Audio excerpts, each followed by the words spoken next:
ঘরোয়া দ্বিতীয় division league ফুটবলে খেতাব দৌড়ে এগিয়ে গেল কল্যাণ সমিতি। মৌচাকের বিরুদ্ধে পিছিয়ে থেকেও বড় জয় তুলে নিল দল। শেষ ম্যাচে স্কাইলারকে পরাস্ত করতে পারলেই শহর দক্ষিণাঞ্চলের ক্লাবটি যোগ্যতা অর্জন করবে 2025 সালের প্রথম ডিভিশন ফুটবলে।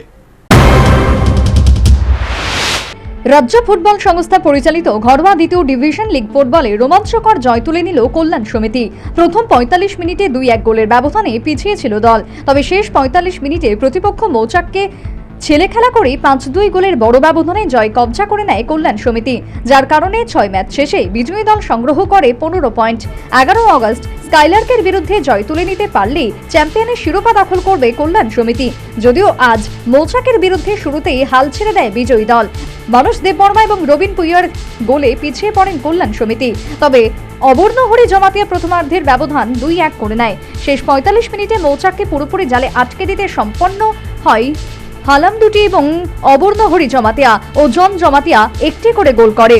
5-2 গোলে জয়লাভ করে 3 পয়েন্ট নিয়ে মাঠ ছাড়ে বিজয়ী দল। চোট সমস্যায় জর্জরিত দল শুরুতে হতাশ করলেও বিরতির পর সংঘবদ্ধ ফুটবল উপহার দিয়েছে কল্যাণ সমিতির ফুটবলাররা, যার কারণে দলের এই সেরা পারফরমেন্সের জন্য গোটা দলকে অভিনন্দন জানিয়েছেন দলীয় ম্যানেজার তন্ময় ধর সহ প্রত্যেকেই।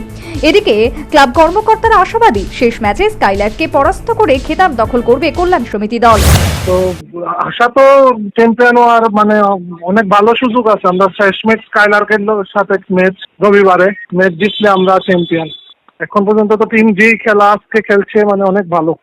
আমাদের গত ম্যাচ পুলিশের সাথে মানে আমরা জিতেছিলাম, কিন্তু খুব বাজে মানে একটা জিনিস যেটা ছিল, আমাদের 6 জন ভাইটাল প্লেয়ার ইনজুরিতে ছিল। পুলিশ রাফ খেলে পুলিশের সাথে খেলার পর 6 জন প্লেয়ার ইনজুর। আজকে আমাদের যে টিমের মেইন নির্ভরযোগ্য মিডফিল্ডার ভক্তসাধন জমাতিয়া অনেক চেষ্টা করেও মাঠে নামাতে পারেনি। তারপর বিশ্বজিৎ দেব আমাদের ডিফেন্স, ওরও ছিল। তো তারপরেও মানে টিমে তো ভালো খেলবে। ফার্স্ট হাফে আমাদের 2-1 গোলে পিছিয়ে ছিলাম, কিন্তু তারপরে যে লাস্ট 30 মিনিট যে খেলাটা খেললো মানে এক কথায় অসাধারণ। এর খেলাটাই যদি আমরা ফাইনালে খেলতে পারি, আশা করি যে আমরা এবার চ্যাম্পিয়ন হব। এখন আমরা ক্লাবের সবাই একটা নতুন স্বপ্ন দেখতে শুরু করেছি যে আমাদের ক্লাবে প্রথম এই ডিভিশন খেলবে।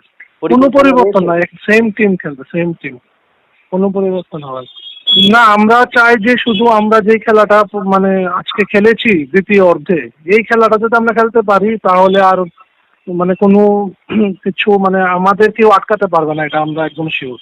তাই মানে বিপক্ষের মানে প্লেয়ার কি এরকম কি না সেটা, স্কাইলার্কও ভালো টিম। স্কাইলার্কের ম্যাক্সিমাম প্লেয়ার গত বছর আমাদের ক্লাবে ছিল। আমরা সেই সূত্রে প্রত্যেকটা প্লেয়ারকে আমরা ভালো চিনি। কিন্তু সত্যি কথা বলতে কি, যে ভালো খেলবে সে জিতবে। আর আমাদের টিম যদি ভালো খেলে তা আমরা জিতবো, এটা একদম শিওর। আর আমাদের যে ক্লাবের সম্পাদক শ্যামল কুমার দেব, উনি তো প্রত্যেক দিনই চেষ্টা করছে প্রত্যেকটা প্লেয়ারের কাছে থেকে, ওনার পাশে থেকে কিভাবে প্রত্যেকটা প্লেয়ারকে উজ্জীবিত করা যায়।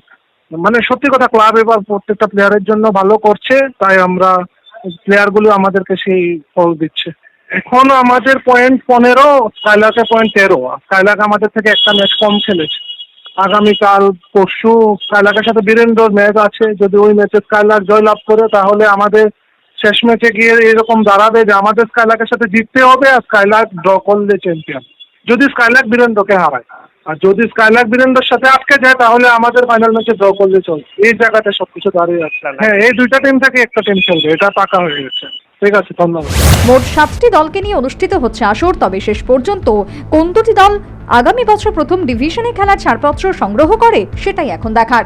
Bureau report, news vanguard.